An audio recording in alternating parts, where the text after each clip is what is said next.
Ինչ կանեիք, եթե Աստված լռեր, երբ ձեր ողջ ազգը ոչնչացվում էր։ Պատմում են մի ամբողջ գյուղի մասին, որին փակել էին իրենց իսկ եկեղեցում։ Դրսից փակեցին դռները և այրեցին այն, բայց ճիչերի փոխանեն ներսից լսվում էր միայն երգի ձայնը։ Մի ամբողջ ժողովուրդ, որը գնում էր մահվան, շարականներ երգելով։ Սա իրական պատմություն է, որը փորձել են ջնջել պատմությունից։ Այսօր մենք կպատասխանենք այն հարցին, որը միլիոնավոր հայեր տվել են իրենց. որտեղ էր Աստված։ Բայց պատասխանը այն չէ, ինչ դուք կարծում եք։ Այն թաքնված է մի հրաշքի մեջ, որը տեղի ունեցավ ճակատամարտի դաշտում, երբ զինվորները երկնքում տեսան մի բան, որը ստիպեց նույնիսկ թշնամուն սարսափից փախչել։ Այդ տեսիլքը բացատրում է ամեն ինչ։ Պատրաստվեք, որովհետև այս պատմությունը ընդմիշտ կփոխի ձեր պատկերացումը հավատքի և տառապանքի մասին։ Բաժանորդագրվեք հենց հիմա և մեկնաբանություններում գրեք ձեր քաղաքը։ Տեսնենք, թե քանիսով ենք։ 20-րդ դարի սկզբին Կոստանդնուպոլսի երկինքը դեռևս կրում էր բյուզանդական մայրամուտների ոսկին, սակայն օդում կախված էր մի անբացատրելի սառը լարվածություն, որը սողոսկում էր Բոսֆորի վրայով փչող քամու հետ և նստում քաղաքի հայկական թաղամասերի սրտերում։ Այդ երեկո Սուրբ Երրորդություն եկեղեցու բարձր կամարների ներքո, որտեղ խունկի բույրը խառնվել էր հարյուրավոր վառվող մոմերի հալվող մեղրամոմի անուշահոտությանը, հնչում էր մի ձայն, որը կարծես թե ծնվել էր հենց հայոց լեռներից։ Մի ձայն, որը պարունակում էր դարերի կարոտ, հաղթանակի ցնծություն և դեռ չծնված սուգ։ Դա Կոմիտաս վարդապետի ձայնն էր, որը ղեկավարում էր իր Գուսան երգչախումբը, և նրա մաքուր տենորը, կարծես անմարմին հրեշտակ, սավառնում էր դեպի տաճարի գմբեթը, փորձելով հասնել Աստծուն և նրան պատմել իր ժողովրդի հոգու ամենանվիրական գաղտնիքները։ Սողոմոն Սողոմոնյանը, որն այժմ աշխարհին հայտնի էր որպես Կոմիտաս, ոչ միայն երաժիշտ էր, այլև հայ ժողովրդի հոգու քուրմը, ով գյուղ առ գյուղ ման էր եկել, հավաքելով հազարամյակների խորքից եկող ժողովրդական երգերի բեկորները, դրանք մաքրելով օտարի փոշուց և վերադարձնելով իրենց սկզբնական աստվածային տեսքին։ Նրա երաժշտությունը աղոթք էր, նրա երաժշտությունը պատմություն էր։ Մարգարեություն և խոստովանություն միաժամանակ։ Եվ այդ պահին, երբ նրա ձայնը լցնում էր հավատացյալներով լեփլեցուն տաճարը, ոչ ոք չէր կարող կանխատեսել, որ շատ շուտով այդ նույն ձայնը, որը կարող էր բուժել հոգիներ և արցունքներ պարգևել նույնիսկ քարերին, դատապարտված էր լռելու ընդմիշտ, թողնելով միայն ահասարսուռ արձագանք մի ողջ ազգի հոգում։ Նրա ձեռքերը, որոնք այնքան նրբագեղությամբ էին ղեկավարում երգչախմբին, շուտով պիտի դողային անզորությունից, իսկ նրա աչքերը, որոնք այժմ փայլում էին աստվածային ներշնչանքից, պիտի տեսնեին այնպիսի սարսափներ, որոնք մարդկային միտքը չէր կարող տանել։ Բայց այդ երեկո դեռ երաժշտության երեկո էր։ Այդ երեկո դեռ հույս կար։ Իսկ ինչ էր սպասվում նրանց։ Հարյուրավոր մղոններ հեռու, Արարատյան դաշտի սրտում, ուր ամեն քար պատմություն է շշնջում և ամեն լեռան կատար աղոթքի պես ձգվում է դեպի երկինք, Մայր Աթոր Սուրբ Էջմիածնի հնամենի պատերի ներսում ամենայն հայոց կաթողիկոս Գևորգ Ե. Սուրենյանցը ծնկի էր իջել իջման Սուրբ Սեղանի առաջ։ Նրա ալեհեր մորուքը հասնում էր մինչև կուրծքը, իսկ տարիների իմաստությամբ և անքուն գիշերների հոգնությամբ լի աչքերում իր հոտի համար անհանգիստ հովվի տագնապներ։ Նրա աղոթքները լուռ էին, բայց ծանր, ինչպես Արարատի քարերը, քանի որ Օսմանյան կայսրությունից եկող լուրերը գնալով ավելի ու ավելի մտահոգիչ էին դառնում, խոսելով հայերի դեմ աճող թշնամանքի, ձերբակալությունների և անբացատրելի անհետացումների մասին, որոնք սև ամպերի պես կուտակվում էին Արևմտյան Հայաստանի երկնակամարում։ Նա, որպես ողջ հայության հոգևոր հայր, իր հոգու ամեն մի բջիջով զգում էր մոտեցող փոթորիկը, որը սպառնում էր արմակախիլ անել աշխարհի առաջին քրիստոնյա ազգին իր բնորանից, և նրա սիրտը կծկվում էր այն հարցից,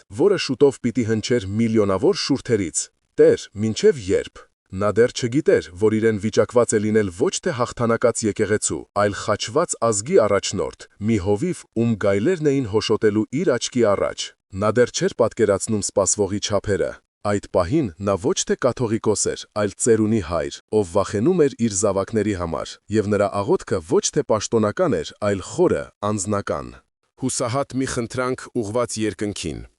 Աստված իմ, պահպանիր ժողովուրդս, մի թող նրանց մենակ այս մութ ժամին, ցույց տուր քո ողորմությունը և մի թաքցրու քո երեսը մեզանից, շշնջում էր նա, ճակատը հպելով խորանի սառը քարին, կարծես փորձելով այդ քարի միջով լսել Աստծո պատասխանը։ Բայց պատասխան չկար, միայն լռություն։ Եվ կար երրորդ, անտեսանելի, բայց ամենազորեղ հերոսը, հայ ժողովուրդը, որի հավատքը դրվելու էր այնպիսի փորձության, որը մարդկային պատմությունը հազվադեպ էր տեսել։ Այդ միլիոնավոր մարդիկ, գյուղացիներ Վանի դաշտերում, արհեստավորներ Կարինի շուկաներում, ուսուցիչներ Խարբերդի վարժարաններում և հոգևորականներ հազարամյա վանքերում,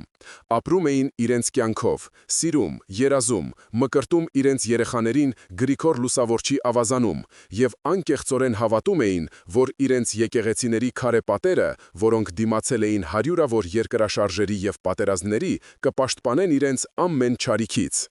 Նրանք դեռ չէին գիտակցում, որ իրենց կանգնած են պատմության եզրագծին, որ իրենցից շատերը շուտով պիտի կանգնեին մի ընտրության առաջ, որն ավելի սարսափելի էր, քան մահը, ուրանալ Քրիստոսին և ապրել, թե մնալ հավատարիմ և ընդունել Մարտիրոսի պսակը։ Նրանք դառնալու էին սուրբ նահատակներ, որոնց արյունը պիտի ներկեր հայոց հողը կարմիր գույնով, և որոնց անունները դարեր անց պիտի դասվեին սրբերի շարքին։ Բայց այդ պահին նրանք ընդամենը սովորական մարդիկ էին, ովքեր աղոթում էին խաղաղության համար։ Բայց խաղաղություն չէր լինելու։ Օդում արդեն քաղված էր մահվան հոտը, և պատմության անիվը պատրաստվում էր անխնա ճզմել մի ողջ քրիստոնյա քաղաքակրթություն։ Ոչ ոք չէր կարող պատկերացնել, որ այն, ինչ սկսվելու էր, լինելու էր ոչ թե պատերազմ, այլ դժոխք երկրի վրա, մի ոճրագործություն, որը հետագայում կոչվելու էր ցեղասպանություն։ Եվ այդ դժոխքի կենտրոնում հայ ժողովուրդը պիտի միայնակ մնար իր Աստծո հետ, հարցնելով, թե ինչու է նա լռում։ Իսկապես, ինչու էր լռում Աստված։ Հայ առաքելական եկեղեցին ոչ միայն կրոնական կառույց էր, այլև հայ ժողովրդի ողնաշարը, նրա պետականության բացակայության պայմաններում նրա միակ պետությունը, նրա մշակույթի պահոցն ու ինքնության երաշխավորը, որը դարեր շարունակ, երբ հայոց թագավորությունները մեկը մյուսի հետևից անկում էին ապրում օտար զավթիչների հարվածների տակ, պահել էր ազգը միասնական և անկոտրում։ Էջմիածնի գմբեթները մնում էին կանգուն, որպես հավատքի և ազգային գոյության խորհրդանիշ։ Եվ ամեն հայ մարդու համար եկեղեցին սկսվում էր ոչ թե քարե շինությունից, այլ ընտանեկան օջախից, որտեղ տատիկը թոռանը սովորեցնում էր հայր մերը, և որտեղ ամեն տանը պահվում էր հին, մաշված Աստվածաշունչը և Սուրբ Գրիգոր Նարեկացու մատյան ողբերգությանը։ Մկրտությունը ոչ միայն հոգևոր ծնունդ էր, այլև ազգի մեջ ընդունվելու սրբազան արարողություն, իսկ ամեն կիրակի Սուրբ Պատարագին մասնակցելը նույնքան բնական էր, որքան հաց ուտելը։ Եկեղեցին էր պահպանում լեզուն, եկեղեցին էր, որ պահպանում էր գիրը, Մեսրոպ Մաշտոցի ստեղծած տառերը, որոնք ավելի շատ աղոթքի նշաններ էին, քան հնչյունների։ Վանքերում, ինչպիսիք էին Գեղարդը, որտեղ պահվում էր Քրիստոսի կողը խոցած Գեղարդը, կամ Խորվիրապը, որտեղ Լուսավորիչը 13 տարի բանտարկված էր եղել, վանականները ոչ միայն աղոթում էին, այլև արտագրում էին անգին ձեռագրեր, զարգացնում աստվածաբանություն և պահում ազգի հիշողությունը։ Այս հոգևոր ժառանգության կրողներն էին նաև այն հոգևորականները, ովքեր ծառայում էին Օսմանյան կայսրությունում, ինչպես օրինակ Տեր Գրիգոր Քահանան, մի երիտասարդ, բայց արդեն իմաստուն հովիվ Տիգրանակերտի թեմում, ով իր կնոջ Երեցկին Հռիփսիմեի հետ միասին իրենց տունը վերածել էր որբերի և կարիքավորների ապաստարանի։ Նրանց կողքին էր նաև երիտասարդ սարքավակ Ներսեսը, ում սուր միտքը և հռետորական ձիրքը հիացնում էին բոլորին, և ով երազում էր մի օր ուսանել Էջմիածնի ճեմարանում։ Այս մարդիկ եկեղեցու կենդանի քարերն էին։ Օսմանյան կայսրությունում հայերը, լինելով քրիստոնյա զիմմիներ, ապրում էին երկրորդ կարգի քաղաքացու կարգավիճակով, սակայն իրենց տաղանդի, աշխատասիրության և կրթության շնորհիվ հասել էին մեծ հաջողությունների, առևտրի, արհեստների և մշակույթի բնագավառներում, ինչը հաճախ նախանդ և թաքնված թշնամանք էր առաջացնում շրջապատող մուսուլման բնակչության շրջանում։ Այս ամենի գագաթնակետը դարձավ երիտ-թուրքական միություն և առաջադիմություն կուսակցության իշխանության գալը, որի պանթյուրքիստական գաղափարախոսությունը նպատակ ուներ ստեղծել միատարր թուրքական պետություն Անատոլիայից մինչև Կենտրոնական Ասիա, և այս մեծ նախագծի ճանապարհին խոչընդոտ էր հանդիսանում հայ ժողովուրդը իր քրիստոլեական հավատքով, հնագույն մշակույթով և պատմական հայրենիքով։ Եվ երիտ-թուրքական պարագլուխները Թալեաթը, Էնվերը և Ջեմալը որոշեցին, որ այդ խնդիրը պետք է լուծվի մեկընդմիշտ։ Մոտալուտ փորձության առաջին նշանները սկսեցին դեռևս 19-րդ դարի վերջին, Համիդյան ջարդերի տեսքով, սակայն դա միայն նախերգանքն էր։ Իսկական փոթորիկը սկսվեց առաջին համաշխարհային պատերազմի մեկնարկով, որը կատարյալ քող հանդիսացավ երիտթուրքերի հրեշավոր ծրագիրն իրականացնելու համար։ Սկսվեցին հայ զինվորների զինաթափումն ու սպանությունը թուրքական բանակում, այնուհետև հայ մտավորականության ձերբականությունն ու ոչնչացումը։ Կոմիտաս վարդապետը, լինելով հայ մշակույթի ամենավառ խորհրդանիշներից մեկը, նույնպես ձերբակալվեց 1915 թվականի ապրիլի 24-ի գիշերը և աքսորվեց հայ մտավորականության ընտրանու հետ միասին։ Այդ գիշեր ոչ միայն մարդկանց էին տանում սպանդի, այլև մի ողջ ազգի ուղեղն ու խիղճն էին գլխատում։ Բայց դա միայն սկիզբն էր։ Շուտով հրաման իջավ բոլոր հայերին տեղահանել իրենց հայրենի տներից։ Տղամարդկանց անմիջապես առանձնացնում և սպանում էին, իսկ կանանց, երեխաներին ու ծերերին քշում էին մահվան երթերի, դեպի սիրիական անապատներ։ Այս երթերը դժոխքի շարասյուններ էին, որտեղ մարդիկ մահանում էին սովից, ծարավից, հիվանդություններից և թուրք ժանդարմների ու քրդական բաշիբոզուկների անասելի դաժանությունից։ Եկեղեցիները պղծվում էին, վերածվում ախոռների կամ պարզապես հրդեհվում էին իրենց մեջ ապաստանած հավատացյալների հետ միասին, խաչքարերը փշրվում էին, ձեռագրերը այրվում։ Սա ֆիզիկական բնաջնջումից ավելին էր, սա մշակութային և հոգևոր ցեղասպանություն էր, որի նպատակն էր ջնջել հայ ժողովրդի գոյության ամեն հետք երկրի երեսից։ Այս սարսափի մեջ յուրաքանչյուր հայ կանգնեց իր հավատքի գերագույն փորձության առաջ։ Ինչպես կարող էր ամենակարող և բարի Աստված թույլ տալ այսպիսի չարիք։ Որտեղ էր նա, երբ իրենց մանուկներին սրախոխող էին անում իրենց աչքի առաջ։ Որտեղ էր նա, երբ իրենց աղջիկներին հարեմներ էին տանում, իսկ քահանաներին կենդանի այրում։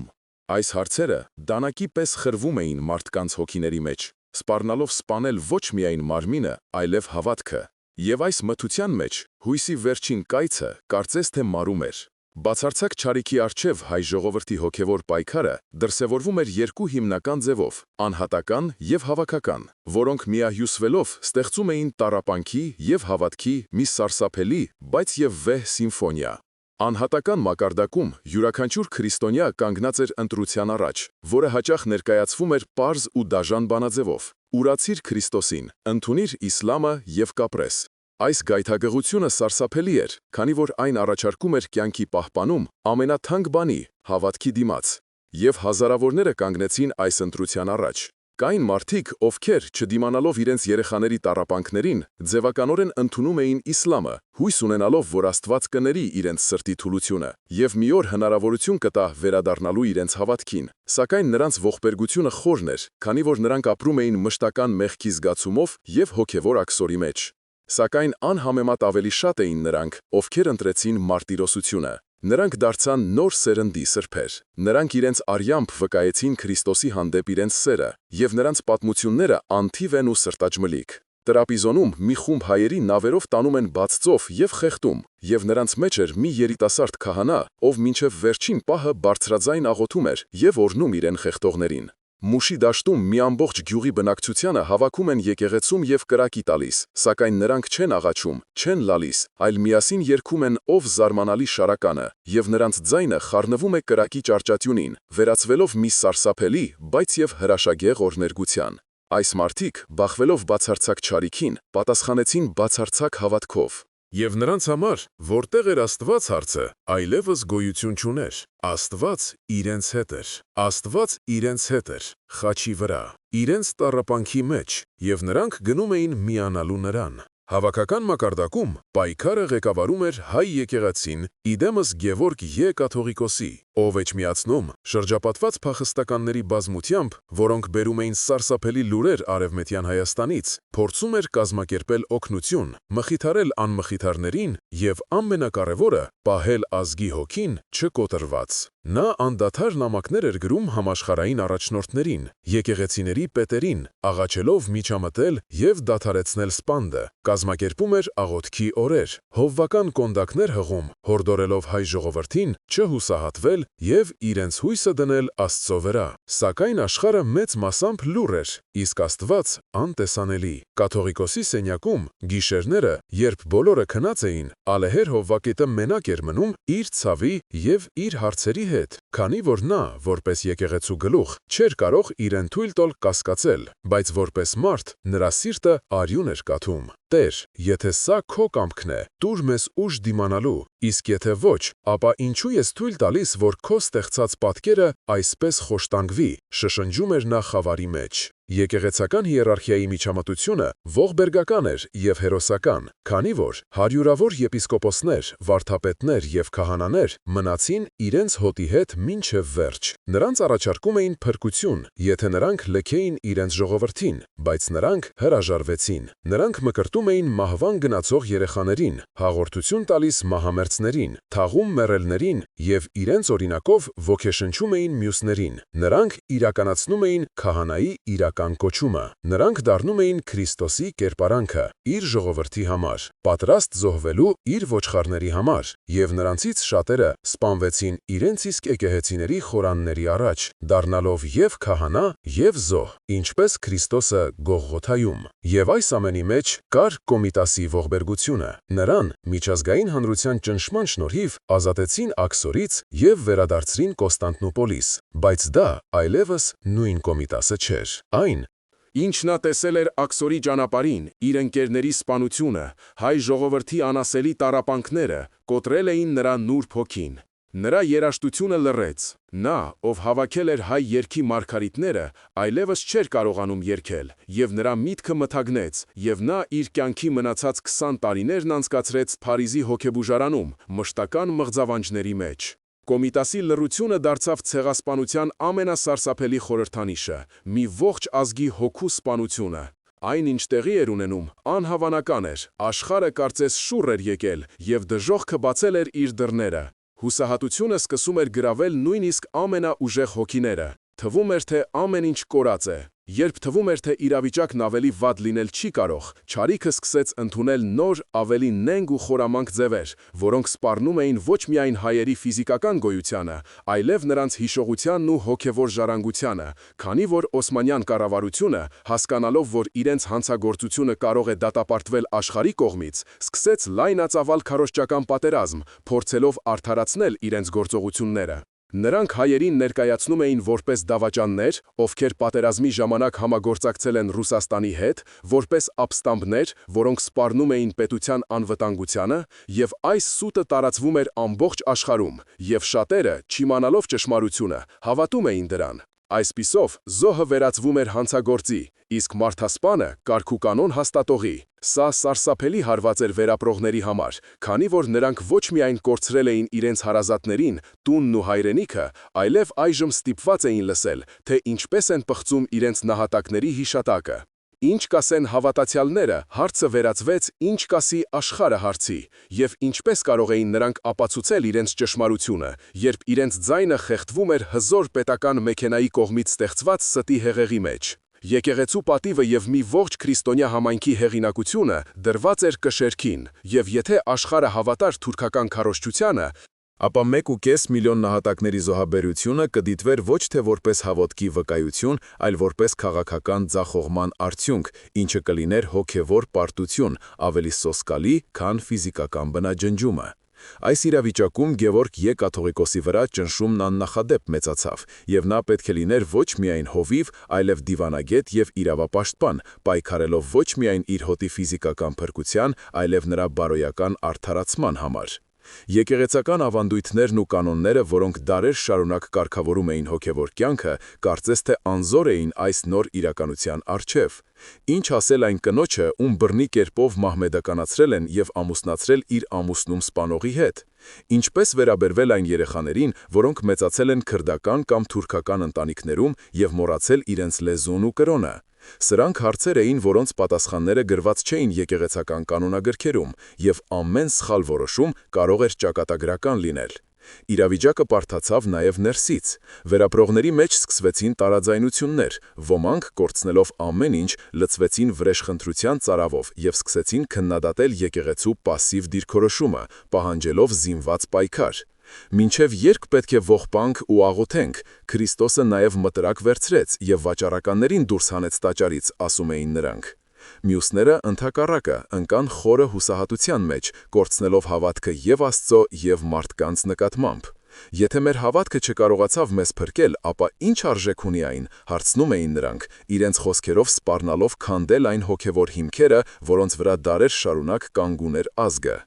Եկեղեցին, որը միշտ եղել էր ազգային միասնության խորհրդանիշ, այժմ վտանգված էր ներքին պառակտումից։ Եվ հետո տեղի ունեցավ անհավանականը։ Այն պահին, երբ հայ ժողովուրդը կանգնած էր լիակատար անդունդի եզրին, երբ թվում էր, թե ոչ ֆիզիկական, ոչ հոգևոր փրկության հույս այլևս չկա, պատմության բեմ բարձրացավ մի ուժ, որը ոչ ոք չէր սպասում։ Դա ոչ թե մեծ տերությունների բանակներ, ոչ էլ հզոր դաշնակիցների միջամտությունը, դա մի բուռ մարդկանց աննկուն կամքն էր, որոնք որոշեցին, որ մահանալուց առաջ պետք է կռվել։ Սարդարապատի, Բաշապարանի և Ղարաքիլիսայի հերոսամարտերը սկսվեցին, որտեղ զինվորների կողքին կանգնած էին գյուղացիներ, ծերունիներ և նույնիսկ կանայք ու երեխաներ, զինված հին հրացաններով, բահերով ու քսաններով, և նրանց առաջնորդում էին ոչ միայն զորավարները, այլև հոգևորականները, ովքեր խաչը ձեռքներին քաջալերում էին մարտիկներին։ Այդ մարտերը ռազմական տրամաբանությանը հակասում էին։ Հայկական ուժերը քանակով և սպառազինությամբ բազմակի անգամ զիջում էին թուրքական բանակին, բայց նրանք ունեին մի բան, որ թուրքերը չունեին, նրանք կռվում էին իրենց հողի վերջին թիզի, իրենց ընտանիքների փրկության և իրենց ազգի գոյության իրավունքի համար։ Սա ոչ թե պատերազմ էր, սա գոյամարտ էր, և այդ պայքարի մեջ տեղի ունեցավ մի բան, որը շատերը հետագայում անվանեցին հրաշք, մի բան, որը պետք է փոխեր ամեն ինչ։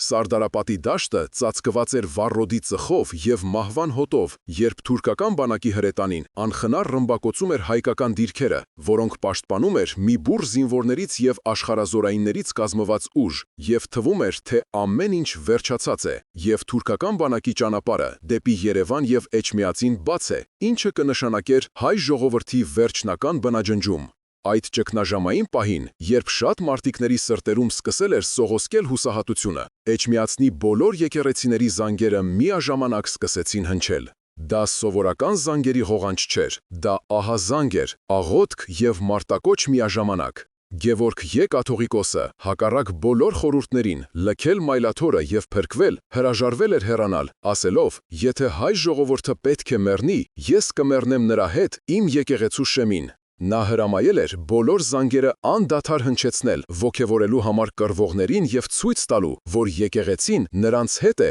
որ Աստված նրանց հետ է։ Եվ այդ զանգերի ձայնի մեջ տեղի ունեցավ մի բան, որը վերապրողները հետագայում պատմում էին որպես աստվածային հայտնություն, որպես իսկական հրաշք։ Շատ զինվորներ երդվում էին, որ մարտի ամենաթեժ պահին իրենք տեսել են երկնքում լուսավոր կերպարներ, որոնք նման էին իրենց նահատակված հարազատներին։ Եվ այդ տեսիլքը նրանց լցրել է գերմարտկային ուժով ու խիզախությամբ։ Մի ծեր աշխարհազորային, որը հետագայում դարձավ վանական, պատմում էր. «Ես տեսա իմ սպանված որդուն, նա կանգնած էր թուրքերի դիմաց, և նրա ձեռքին ոչ թե հրացան էր, այլ լուսե խաչ։ Եվ ես հասկացա, որ մենք մենակ չենք, որ մեր սուրբ նահատակները մեզ հետ են, որ նրանք երկնային զորք են դարձել և կռվում են մեզ հետ»։ Այս տեսիլքը կամ հավաքական հոգևոր ապրումը կայծակի պես տարածվեց զորքի մեջ։ Վախը փոխարինվեց վճռականությամբ, հուսահատությունը անսասան հավատքով։ Այդ պահին ամեն ինչ փոխվեց։ Հայ զինվորները, ովքեր րոպեներ առաջ նահանջում էին, անցան հակահարձակման այնպիսի կատաղությամբ, որը սարսափի մատնեց թուրքական բանակին։ Նրանք կռվում էին ոչ թե որպես սովորական մարդիկ, այլ որպես առյուծներ, որպես հավատքի մարտիկներ, ովքեր գիտեին, որ իրենց թիկունքում կանգնած է ոչ միայն իրենց երկրային հայրենիքը, այլև իրենց երկնային թագավորությունը։ Եվ հրաշքը տեղի ունեցավ։ Թվով և զենքով գերազանցող թուրքական բանակը, չդիմանալով այս անսպասելի և անբացատրելի հարվածին, խուճապահար փախուստի դիմեց, թողնելով հազարավոր սպանվածներ և ռազմավար։ Սարդարապատի հաղթանակը ոչ թե ռազմական, այլ հոգևոր հաղթանակ էր։ Դա պատասխանն էր որտեղ էր Աստված հարցին։ Աստված այնտեղ էր, իր ժողովրդի հետ, նրանց սրտերում, նրանց զենքերի մեջ, նրանց հաղթական ճիչերի մեջ։ Նա ցույց տվեց, որ նույնիսկ երբ թվում է, թե նա լռում է, նա գործում է անտեսանելի և անըմբռնելի ուղիներով։ Այս հաղթանակը փրկեց Արևելյան Հայաստանը լիակատար բնաջնջումից և հիմք դրեց Հայաստանի առաջին հանրապետության ստեղծմանը։ Դա հրաշք էր, դա իսկական հայկական հրաշք էր, որը ծնվեց աննկարագրելի տառապանքից և անսահման հավատքից։ Այն ցույց տվեց, որ մի ազգ, որը կրում է խաչը իր սրտում, կարող է հարություն առնել նույնիսկ մահվանից, եւ սա դարձավ հայ ժողովրդի գոյատևման եւ վերածննդի խորհրդանիշը։ Բոլոր դժվարությունների դեմ, չնայած ցեղասպանությանը, պատերազմներին եւ հայրենիքի կորստին, նրանք կարողացան պահպանել իրենց հավատքը, իրենց լեզուն եւ իրենց մշակույթը։ Նրանք սփռվեցին աշխարհով մեկ, բայց իրենց հետ տարան իրենց եկեղեցին, իրենց դպրոցը եւ իրենց հիշողությունը։ Եվ 100 տարի անց, 2015 թվականի ապրիլի 23-ին, Արարատի լանջին Մայր Աթոր Սուրբ Էջմիածնում տեղի ունեցավ մեկ այլ հրաշք։ Հայ առաքելական եկեղեցին սրբադասեց ցեղասպանության 1.5 միլիոն նահատակներին, նրանց դասելով սրբերի շարքը։ Այս արարողությունը, որին մասնակցում էին 100 հազարավոր հայեր ամբողջ աշխարհից, դարձավ հոգևոր բուժման եւ հաստատման մի հզոր ակտ։ Այն ասում էր, որ նրանց զոհաբերությունը ապարդյուն չէր։ Այն ասում էր, որ նրանց արյունը դարձավ սերմ, որից ծնվեց նոր կյանք։ Այդ օրը, երբ 100 անգամ հնչեցին եկեղեցու զանգերը, յուրաքանչյուր հարվածը խորհրդանշելով ցեղասպանությունից հետո անցած 1 տարին, թվում էր, թե երկինքն ու երկիրը միացել են եւ սուրբ նահատակների հոգիները իջել են իրենց ժողովրդի վրա, օրհնելու եւ մխիթարելու նրանց։ Դա հաղթանակ էր մահվան եւ մոռացության դեմ։ Դա հաստատումն էր, որ հավատքը կարող է բուժել նույնիսկ ամենախոր վերքերը։ Սարդարապատի հրաշքը եւ նահատակների սրբադասումը դարձան հայ ժողովրդի հոգևոր վերածննդի հզորագույն խթան, սակայն համայնքի ներսում դրանց ընկալումը միանշանակ չէր, եւ այն առաջ բերեց բարդ ու երբեմն ցավոտ քննարկումներ, որոնք բացահայտեցին հավատքի եւ պատմական հիշողության տարբեր շերտերը։ Երբ հաղթանակի լուրը հասավ ցրված ու հյուծված վերապրողներին, նրանց առաջին արձագանքը ցնծությունն ու երախտագիտությունն էր առ Աստված, քանի որ նրանք տեսան Սարդարապակի ճակատամարտում աստվածային միջամտության անհերքելի ապացույց, մի հրաշք, որը հաստատում էր, որ Աստված չի լքել իր ժողովրդին։ Այս հաղթանակը նրանց համար դարձավ հույսի խարիսխ, մի նշան, որ ազգի հարությունը հնարավոր է նույնիսկ ցեղասպանության գիշերից հետո։ Սակայն, երբ առաջին զգացմունքային պոռթկումն անցավ, սկսվեցին ի հայտ գալ ավելի խորը եւ բարդ հարցեր, որոնք բաժանեցին համայնքը տարբեր ճամբարների։ Մի խումբ հավատացյալներ, ոգեշնչված հաղթարակից, սկսեցին այն մեկնաբանել որպես զինված պայքարի արդարացում եւ Աստծո կողմից տրված օրհնություն, պնդելով, որ միայն զենքի ուժով կարելի է վերականգնել արդարությունը եւ վերադարձնել կորցրած հայրենիքը։ Նրանք քննադատում էին եկեղեցու ավանդական համբերության եւ աղոթքի քաղաքականությունը,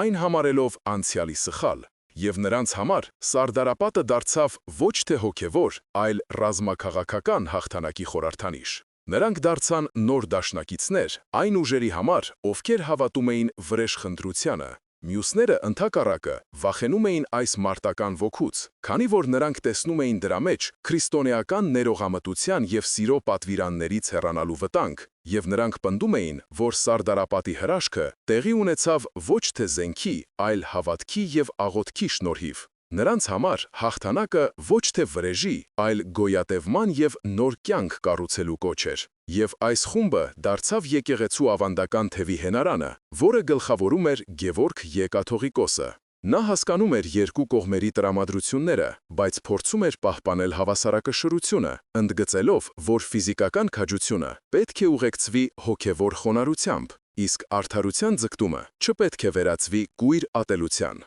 Նրա խոսքերը, սակայն, ոչ բոլորին էին հասնում։ Նոր հակառակորդներ հայտնվեցին։ Նահատակների սրբադասման գաղափարը նույնպես առաջացրեց բուռն բանավեճեր, որոնք էլ ավելի խորացրին համայնքի ներսում առկա ճաքերը։ Ոմանք ընդունեցին այս գաղափարը մեծ ոգևորությամբ, տեսնելով դրա մեջ իրենց նախնիների տառապանքների արժևորում եւ հոգևոր արդարության հաղթանակ։ Եվ նրանց համար սրբադասումը կլիներ մի ակտ, որը վերջնականապես կհաստատեր, որ ցեղասպանությունը ոչ թե քաղաքական աղետ էր, այլ հավատքի համար մղված պայքարի գագաթնակետ։ Բայց կային նաև այլ ձայներ։ Որոշ աստվածաբաններ եւ հոգևորականներ զգուշություն էին հայտնում, պնդելով, որ սրբադասումը չափազանց բարդ եւ պատասխանատու գործընթաց է, եւ որ հնարավոր չէ հավաքականորեն սրբադասել 1.5 միլիոն մարդու առանց յուրաքանչյուրի կյանքն ու մահվան հանգամանքները մանրամասն ուսումնասիրելու։ Ինչպես կարող ենք վստահ լինել, որ բոլորն են մահացել հանուն Քրիստոսի եւ ոչ թե պարզապես որպես պատերազմի զոհեր,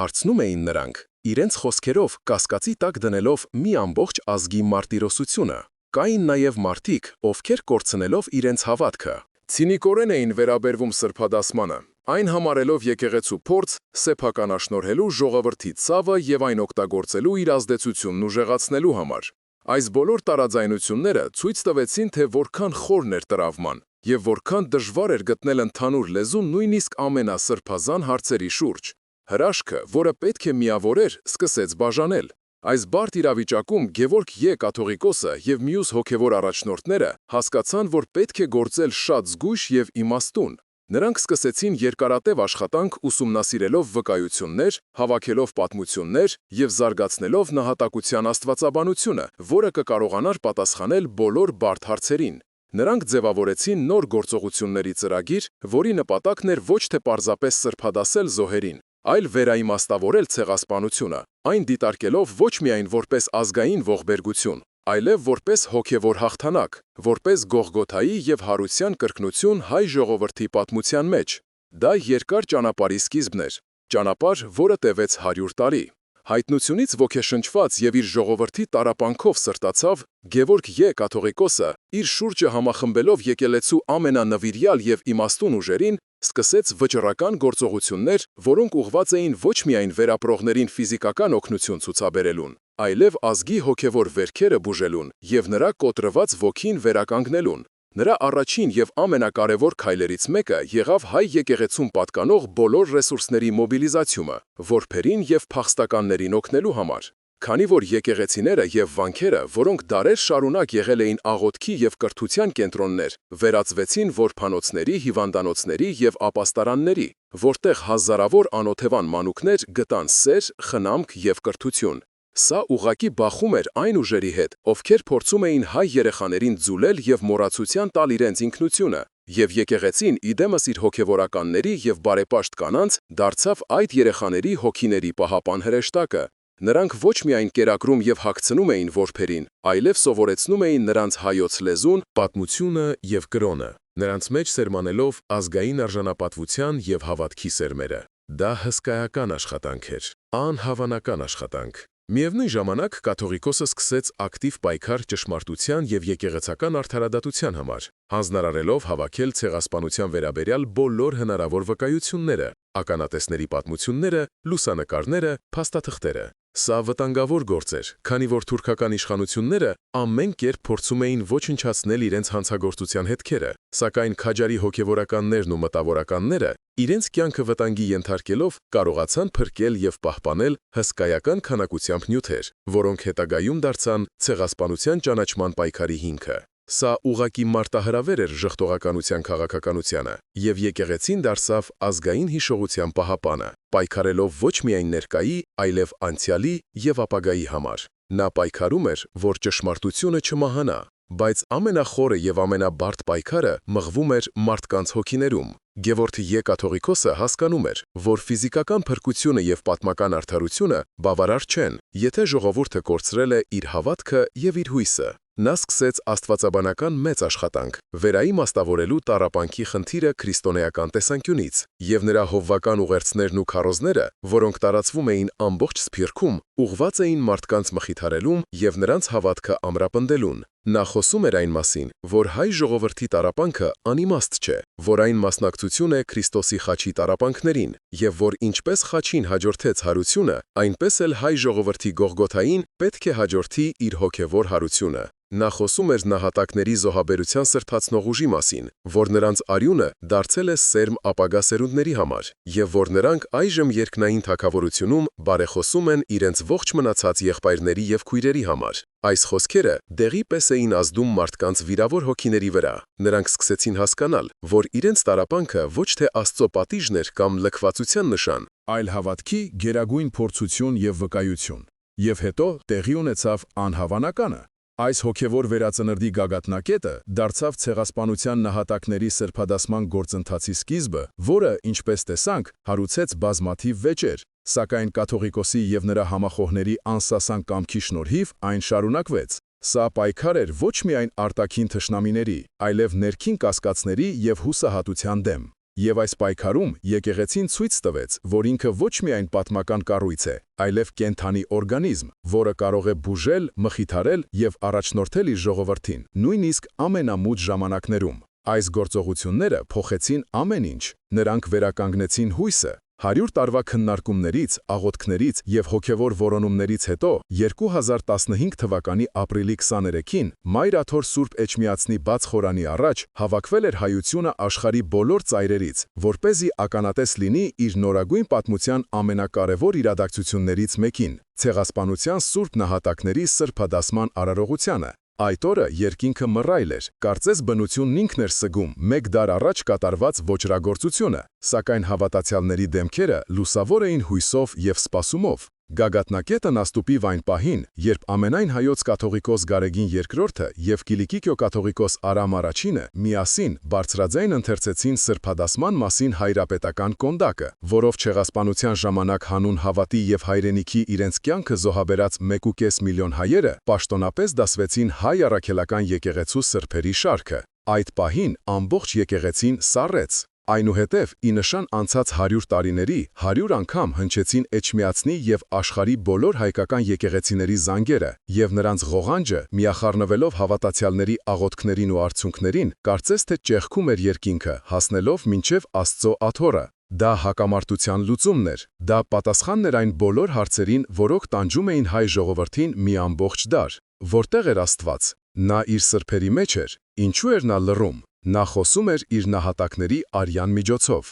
Ինչ իմաստ ուներ այդ անասելի տառապանքը։ Այն սրբացրեց մի ողջ ազգ և նրան պարգևեց երկնային բարեխոսների մի անհամար բանակ։ Սրբադասման արարողությունը դարձավ հոգևոր բուժման և հաշտեցման մի հզոր ակտ։ Այն վերջ դրեց ներքին տարաձայնություններին և միավորեց ժողովրդին իր սրբերի շուրջ։ Այն վերջնականապես հաստատեց, որ ցեղասպանությունը ոչ թե պարտություն էր, այլ հոգևոր հաղթանակ, և որ նահատակների զոհաբերությունը ապարդյուն չէր։ Համայնքը հասավ նոր հոգևոր ըմբռնման։ Նրանք հասկացան, որ իրենց ուժը ոչ թե վրեժի, այլ հավատքի, հիշողության և ներման մեջ է։ Ներում, որը չի նշանակում մոռացություն, այլ չարիքին սիրով և ստեղծագործ կյանքով հաղթելու կարողություն։ Այդ օրվանից սկսվեց նոր դարաշրջան։ Հայ ժողովուրդը, կրելով իր 7 վերքերը, բայց բուժված իր հավատքով, շարունակում է իր պատմական ուղին։ Ցեղասպանության տրավման դեռևս ապրում է ազգային հիշողության մեջ, բայց այն այլևս կործանարար ուժ չէ։ Այն վերածվել է հոգևոր ուժի աղբյուրի,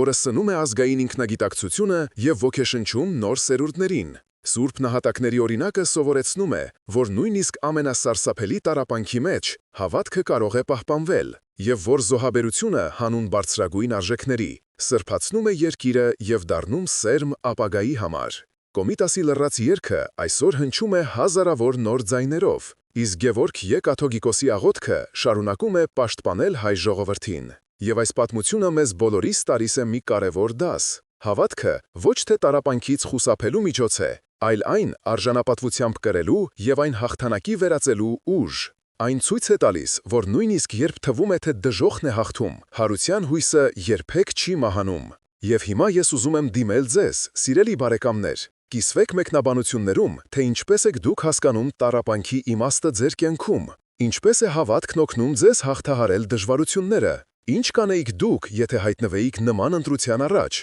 Ձեր պատմությունները կարևոր են, քանի որ դրանք շարունակությունն են այն մեծ պատմության, որը մենք այսօր միասին վերապրեցինք։ Թող մեր սուրբ նահատակների բարեխոսությունը լինի բոլորիս հետ։